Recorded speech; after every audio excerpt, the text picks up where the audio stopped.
Percival, avec la puissance qu'il ressent actuellement dans son corps, a l'impression qu'il ne lui serait pas difficile de se mesurer à un dragon. Cependant, en même temps, il oublie de surveiller son environnement et échappe de peu à l'un des pièges de Mélagalan. Heureusement, son camarade parvient à le détruire avant qu'il ne puisse attraper Percival, lui conseillant d'être plus prudent. Cela met en colère Mélagalan et la fait s'attaquer à lui à la place. Isolde a du mal à repousser les attaques dirigées contre elle, alors Percival intervient et l'emmène en sécurité. Cependant, elle refuse d'être touchée par quelqu'un d'autre que Tristan, alors elle se débat avec Percival, ce qui les met tous les deux presque en danger d'être touchés par une attaque de Mélagalan. Ils se séparent juste à temps pour esquiver l'attaque, et une fois que Isolde est de retour au sol, Percival envoie certains de ses mini-Percival pour l'aider à se battre. Cependant, seuls, ils ne parviennent pas à infliger beaucoup de dégâts à Mélagalan et sont rapidement détruits. Isolde a alors l'idée de les charger avec sa magie. Alors elle frappe les mini-Percival et les lance sur les bras de Mélagalan, ce qui les fait exploser et en détruit quelques-uns. Mélagalan a encore beaucoup de bras, alors Isolde finit par être submergée et projetée en arrière par les coups. Percival descend pour vérifier son état, mais elle dit que tout va bien et qu'ils doivent se concentrer sur Mélagalan. Celle-ci a déjà tendu un piège pour les retarder, donc dès que Mélagalan tombe dedans, une énorme explosion se produit et Percival en profite pour se rapprocher et frapper droit à la tête de Mélagalan. Les dommages causés font tomber Mélagalan à genoux, mais juste quand Percival pense que c'est fini, il se relève et utilise un sort de fureur, ce qui augmente généralement les capacités physiques de manière significative mais permet également d'attaquer les choses de manière irraisonnée. Cependant, puisqu'il est désormais fusionné avec Melascula, elle parvient à empêcher le corps de devenir fou. Percival essaie de les finir rapidement, mais grâce à leur augmentation de puissance, son épée n'est plus capable de percer l'armure. Il continue à frapper Mélagalan. Mais alors il a une expression de surprise sur son visage car Mélagalan a réussi à l'attraper. Il se fait étouffer et est presque tué encore une fois, mais juste avant que cela ne se produise, Isolde lance sa masse sur la tentacule et la détruit avec sa magie. Mélagalan pensait qu'il n'y avait aucun moyen que la magie d'Isolde puisse nuire à leur corps, mais cette tentacule est actuellement absente, donc ils avaient tort. La magie est créée en fonction de la connaissance, de la volonté et de l'expérience de l'utilisateur, et dans son cas, sa magie provient de son amour pour Tristan. Donc, si quelqu'un essaie de lui faire du mal, elle fera tout ce qui est en son pouvoir pour les arrêter. Mélagalan lui donne ensuite une gifle sur le visage qui, étrangement, ne la décapite pas instantanément mais la repousse. Ensuite, il s'approche d'elle en se moquant de ses paroles et sont sur le point de l'écraser à mort, mais au tout dernier moment, plutôt que de la laisser devenir une crêpe, Tristan intervient et sauve Isolde. Elle est heureuse de le revoir et Tristan se plaint du fait qu'elle se met toujours en danger pour l'aider. Mélagalan essaie également de l'attaquer, mais Tristan passe simplement à côté de l'attaque comme si de rien n'était. Il confie Isolde à Andric pour qu'il puisse soigner ses blessures pendant qu'il s'occupe de Mélagalan. Andric essaie d'arrêter Tristan puisqu'il ne peut pas combattre Mélagalan seul, alors Tristan lui dit de faire venir Lancelot dès que possible. Mélagalan commence à le ridiculiser parce qu'il pense qu'il a peur de combattre sans le renfort de ses amis, mais il ne pourrait pas être plus loin de la vérité. Tristan utilise une seule main pour arracher la tête de Melascula du corps et corrige leur idée fausse. Car la seule raison pour laquelle il appelle Lancelot est de s'assurer qu'il ne perd pas le contrôle. La partie bas du corps essaie de l'attaquer, alors Tristan utilise une sphère d'énergie noire pour le neutraliser en un seul coup. Après cela, il détruit la tête de Melascula et les achève une fois pour toutes. Tout le monde est choqué par le niveau de puissance que Tristan vient de montrer, et même Gawain, qui est toujours minuscule, ne peut nier qu'il est vraiment fort, mais bien sûr, elle croit toujours qu'elle est plus forte alors qu'elle essaie désespérément de s'adapter. Il semblait que tout était réglé, mais alors le corps de Galan commence à réciter un dernier sort, et pendant qu'il le fait, des centaines de mains commencent à émerger du sol et à attraper tout le monde dans la région. Ce sont les mains des morts et elles essaient de tirer tout le monde dans l'au-delà. Tristan se tient là et laisse les bras l'envelopper, mais après qu'il libère sa magie et les repousse tous, les mains réalisent qu'elles n'ont pas ce qu'il faut pour toucher le petit-fils du roi des démons. Alors elles reculent toutes et retournent au monde souterrain maintenant que ce dernier sort de dernier recours a échoué. Tristan vole vers ce qu'il reste de Mélagalan et sans dire un mot, il commence à arracher le dernier morceau vivant de Melascula de la tête. Elle commence à crier de douleur et le supplie d'arrêter de la torturer, et étonnamment, Tristan accepte d'arrêter. Cependant, un instant plus tard, il arrache entièrement le corps, car il utilisait une technique très avancée appelée le mensonge. Il jette le corps de Melascula comme un déchet. Mais alors la partie de Galan recommence à attaquer et ne supporte pas le fait que Tristan le batte si facilement. Il continue de frapper sauvagement et rate chaque coup, mais alors Tristan contre-attaque et en un instant, Galan est tranché tellement de fois que son corps met une minute à réaliser qu'il a été tranché pour commencer. Galan s'effondre par terre et Tristan en profite pour monter sur lui et enfonce sa lame profondément dans son front encore et encore. C'est la douleur la plus atroce que Galan n'ait jamais ressentie.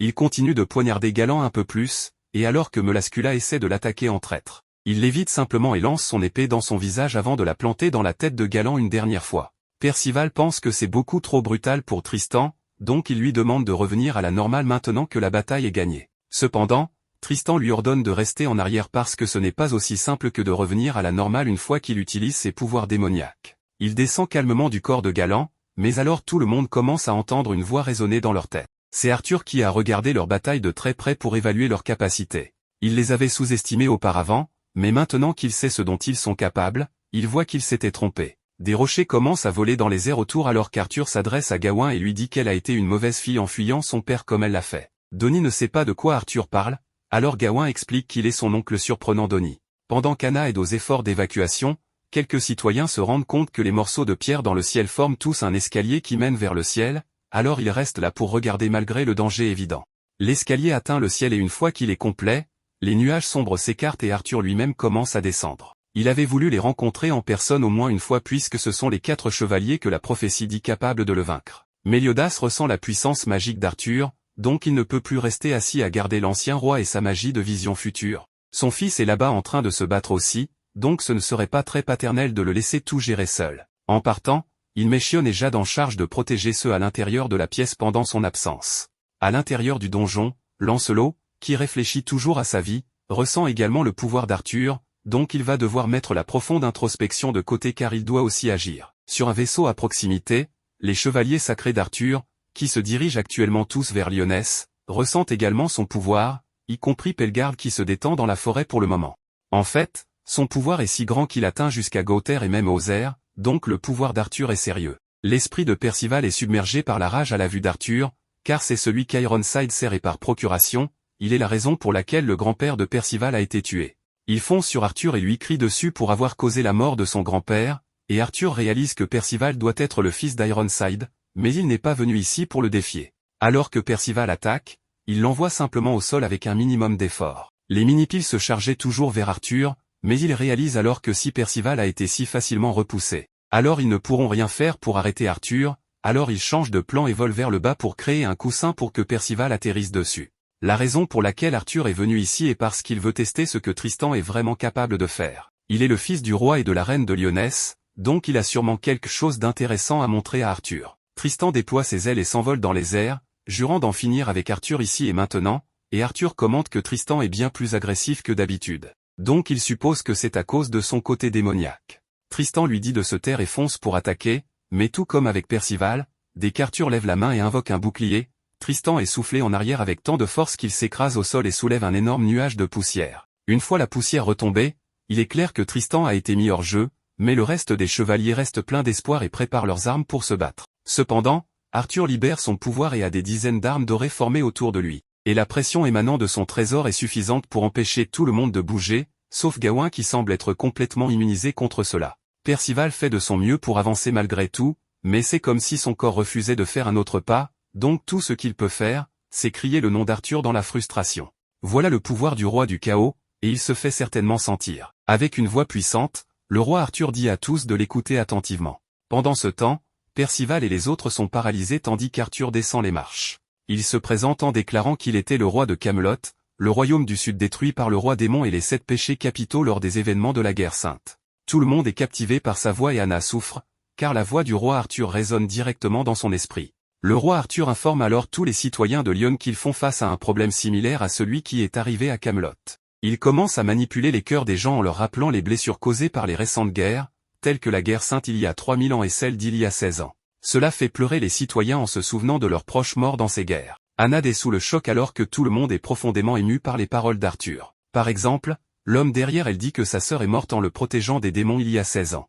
Arthur dit qu'il est malheureusement impossible de faire revenir les morts et que les blessures du peuple resteront à jamais. Les gens commencent alors à se plaindre de ces paroles cruelles, affirmant qu'ils ont appris à vivre avec leurs souffrances. En réponse, le roi Arthur leur dit que s'ils viennent à Camelot, ils pourront retrouver tous les êtres chers morts lors des guerres et autres événements auxquels ils n'ont pas pu dire adieu. Dans une sorte de vision, il fait voir à chacun de leurs proches, et même Percival voit son grand-père. Arthur affirme que son objectif est le salut de l'humanité, car il se considère comme un messie, mais il ne compte forcer personne et leur demande de bien réfléchir à sa proposition. Pendant ce temps, il dit que les 7 péchés capitaux, les héros qui ont sauvé le royaume, sont une alliance de différentes races et qu'ils trahiront sûrement les humains.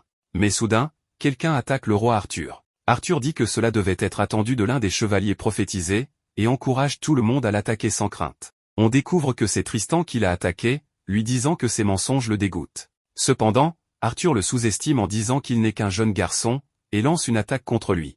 Mais ensuite, quelqu'un de spécial contre-attaque. Oui, mesdames et messieurs, il s'agit de Méliodas, qui dit à Arthur qu'il n'aurait jamais imaginé devoir l'affronter avec son épée de cette manière. Tout le monde est choqué de voir Méliodas se préparer à combattre Arthur. Ce dernier dit à Méliodas qu'il est désolé de devoir dire cela, mais qu'il a décidé d'éliminer toutes les races non humaines afin que les humains puissent atteindre une paix véritable. Il rappelle ensuite à Méliodas certaines paroles qu'il avait prononcées dans le passé, un homme ne doit jamais renier un serment qu'il a fait. Méliodas répond qu'il a aussi dit que, même si quelqu'un s'éloigne du bon chemin, comme dans le cas d'Arthur, les 7 péchés capitaux seront toujours à ses côtés. Alors, Méliodas crie à Arthur qu'il va le réveiller des émotions qui l'ont aveuglé. Arthur se moque de lui en disant qu'il est déjà éveillé et que c'est pourquoi il va l'affronter. Le seul rêve qui est un cauchemar, selon Arthur, est un monde où les humains coexistent avec d'autres races qui ne font que causer des ravages. Il va donc reconquérir ce monde uniquement pour les humains. Tristan dit à Méliodas d'arrêter ses absurdités et de ne pas combattre le roi Arthur, mais Méliodas l'ignore et attaque Arthur. Le combat est si intense que Méliodas commence à déchiqueter des montagnes avec ses attaques, même Percival est effrayé par cette puissance. Dreyfus crie à tout le monde de rester en dehors de la bataille, car Méliodas et Arthur sont trop puissants, et Andric dit qu'ils doivent partir, mais Isolde lui demande d'attendre, car elle ne veut pas laisser son maître Tristan se retrouver dans ce chaos. Tristan se prépare, déploie ses ailes et se jette dans la bataille, mais à son arrivée, Méliodas lui dit de ne pas interférer. Cependant, Tristan dit à son père de se taire. Le roi Arthur rétorque que Tristan est irrespectueux de parler ainsi à son père. D'un seul coup, Arthur brise les ailes de Tristan, ce qui énerve Méliodas, qui commence à libérer son pouvoir sombre, lançant une attaque épique. Lorsque l'attaque est terminée, Arthur admet que Méliodas est très puissant et que l'attaque sombre l'a blessé. Méliodas en profite pour donner un coup de pied à Arthur, l'envoyant s'écraser sur la surface de la ville. Percival se met en colère en voyant le roi Arthur et veut l'attaquer, mais Natien lui dit de se calmer, car il n'est pas de taille face au roi Arthur pour le moment. Pendant ce temps, Méliodas demande à son fils s'il est blessé, mais Tristan répond qu'il va continuer à se battre, et Méliodas lui dit qu'il ne le laissera pas faire. Cela pousse Tristan à piquer une crise, affirmant qu'il peut se battre seul, sans dépendre de la puissance de son père. Arthur se moque de Tristan en disant qu'il n'est qu'un enfant qui ne sait rien, et qu'il ne fait que faire perdre du temps à son père dans cette bataille, ce qui laisse Tristan très confus. Arthur dit ensuite à Méliodas que le royaume est en danger et qu'il ne devrait pas s'inquiéter de son fils. Méliodas rétorque en demandant comment il pourrait diriger un royaume sans se soucier de son propre fils.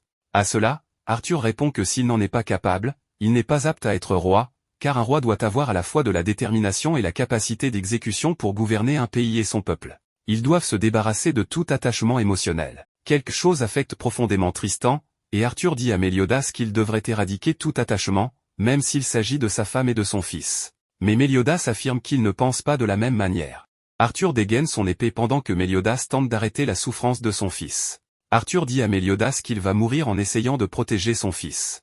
Percival crie à Méliodas d'être prudent, et Arthur attaque Méliodas avec son épée, mais quelqu'un dit que l'attaque a échoué, et Arthur remarque que son épée est cassée. Quelque chose de fou arrive à Tristan, il s'écrase sur le sol de manière presque humiliante. Ce personnage, qui a brisé l'épée d'Arthur, dit que Tristan est agaçant, puis l'attaque, le laissant inconscient. Méliodas se précipite pour sauver son fils, le rattrapant. Tristan reprend connaissance et son père lui dit que c'est assez de bêtises. Gawain est impressionné que celui qui vient d'arriver ait vaincu Tristan en un seul coup, et Percival demande qui a appelé ce gars. Arthur demande au mystérieux personnage s'il est celui qui a résolu la situation si rapidement, mais il remarque qu'il s'agit de Lancelot, qui est également l'un des 4 chevaliers de l'Apocalypse. Pour ceux qui n'ont pas regardé toute la première saison, il était ce renard, ou quoi qu'il ait été, avant de reprendre sa forme humaine. Lancelot demande à Arthur s'il est bien le roi Arthur, et ce dernier lui répond s'il y a un problème avec ça. Gawain dit qu'il sait que Lancelot est puissant, mais que son adversaire est extrêmement fort. Lancelot dit à Méliodas de lui laisser cette bataille, et soudain, il brise le nez du roi Arthur sans même bouger, et lui assène un coup de poing plus rapide que Flash ne le ferait. Arthur essuie le sang, mais Lancelot apparaît derrière lui et lui donne un super coup de pied. Tout le monde est encore plus choqué que lorsque je suis allé aux toilettes sans tirer la chasse. Après avoir vu cela, Méliodas dit à Lancelot qu'il lui laisse la bataille. Lancelot est un peu surpris, car le roi Arthur a la capacité de restaurer son épée. Arthur demande à Lancelot s'il a fait quelque chose pour nourrir une rancune, mais sans attendre la réponse de Lancelot, Arthur attaque immédiatement, divisant un bâtiment en 2.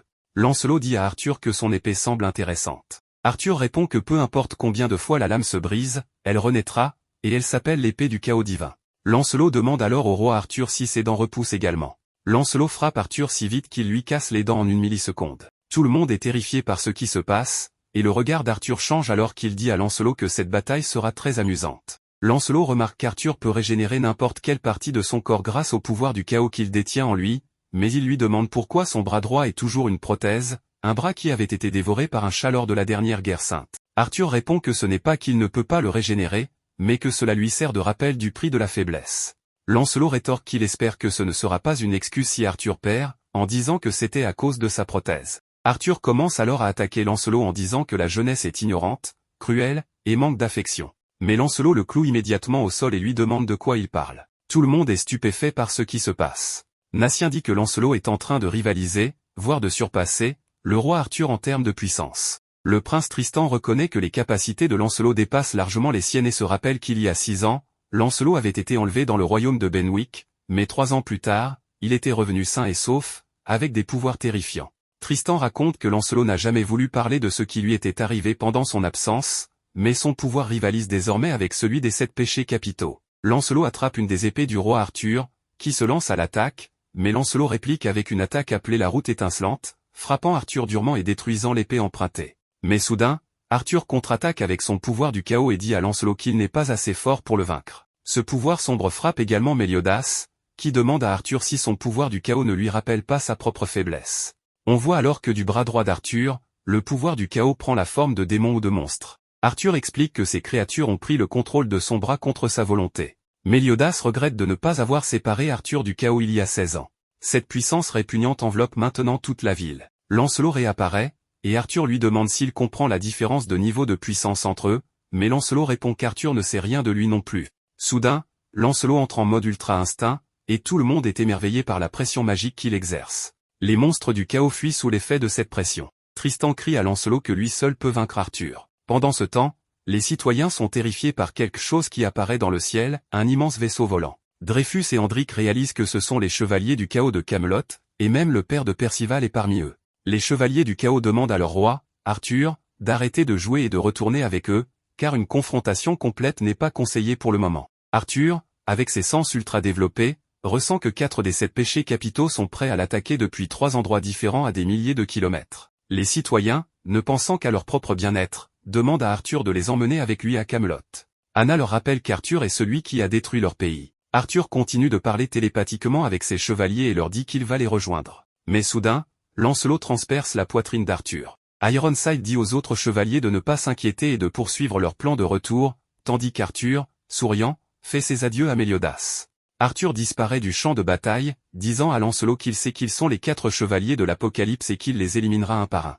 Le soleil se couche, et tout le monde commence à se remettre de ce qui vient de se passer. Plus tard, nos héros se trouvent dans la chambre des invités du palais. Percival, sautant sur le lit, dit à tout le monde qu'il y a un bain au sous-sol et qu'il veut que tout le monde se baigne ensemble. Anna refuse catégoriquement de se baigner avec lui. Les garçons demandent à Anna si quelque chose ne va pas, car elle semble tendue. Elle leur explique que les chevaliers ont risqué leur vie pour protéger la ville, mais que les habitants sont si ingrats qu'ils voulaient partir avec Arthur. Percival dit qu'il comprend ce qu'elle ressent, mais qu'il comprend aussi les sentiments des gens, car il ne sait pas si c'est vrai qu'à Camelot on peut voir ses proches décédés, mais il a vu son grand-père dans une vision. Cela laisse Anna sans voix. Percival est frustré, car tout le monde est fort sauf lui, et il se dit que le roi Arthur et Méliodas sont incomparables. Anna lui demande s'il a rencontré Méliodas, et il répond que oui, mais elle ne le croit pas. Ensuite, ils vont tous se baigner ensemble. Plus tard dans la nuit, Lancelot pense inviter tout le monde à dîner, mais ils sont déjà tous endormis.